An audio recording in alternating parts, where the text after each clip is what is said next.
Hope. Hey, Courtney.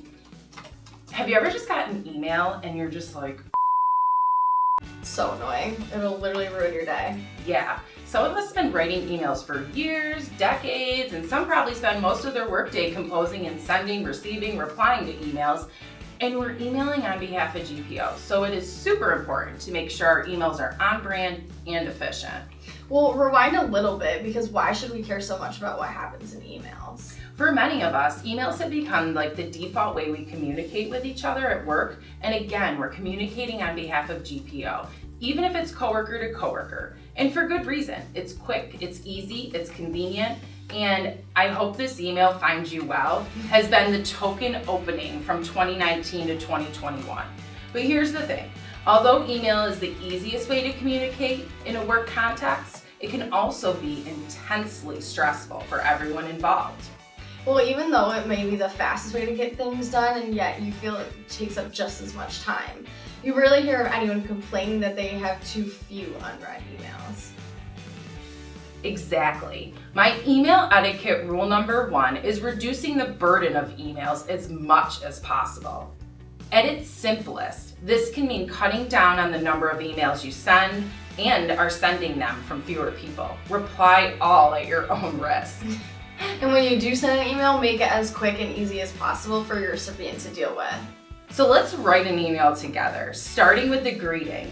So you think like hi and probably a first name is fine, right? Right, it's 2022, we're all friends here. Email behavior has evolved. Once upon a time, it may have been customary to treat email like a digital version of snail mail letter and to address your recipient with dear.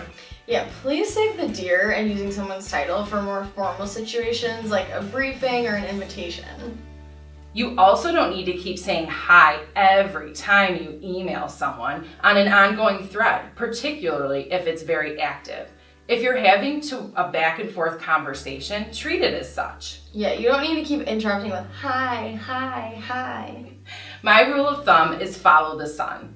So if your conversation's spanning across like several days, then just say hi after each new sunrise and the start of a new day. Yeah, so it's just an easy bit.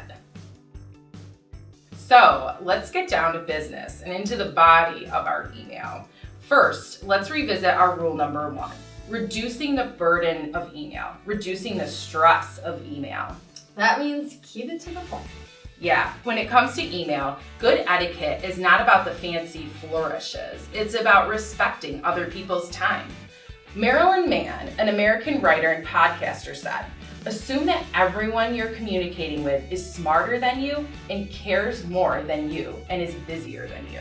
I think that's perfect advice. No jargon, no small talk, no, "I hope this email finds you well." So you don't have to ask about your recipient's health every time you email them. You got it.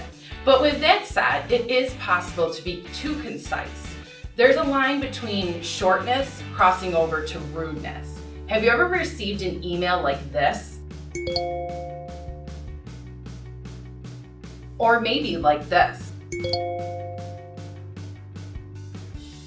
Or like this.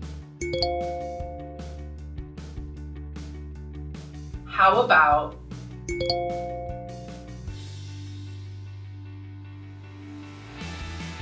The question mark? Can you imagine receiving that email?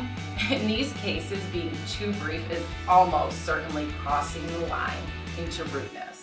And by the way, no one is too busy or important to say please and thank you. Instead, these emails seem more like a power play.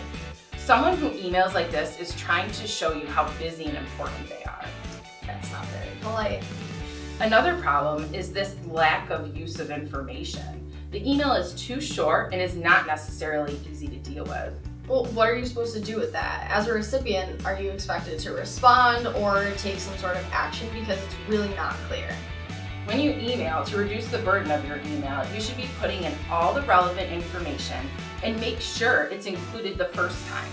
Double emailing is a big faux pas, as well as lack of practical information. The problem with the super brief email is the lack of emotional information.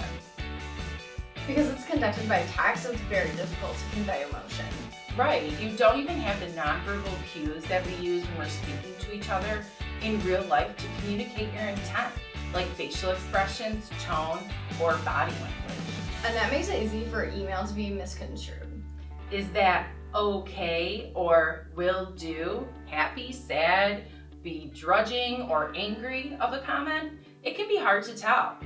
So when you write an email, read it back and check that it can't be misinterpreted, and make use of all the language tools that we do have and try to communicate emotional intent. Even a simple punctuation mark can make a big difference. Take a look at these. Which of these would you like to receive, and which would you least likely like to receive?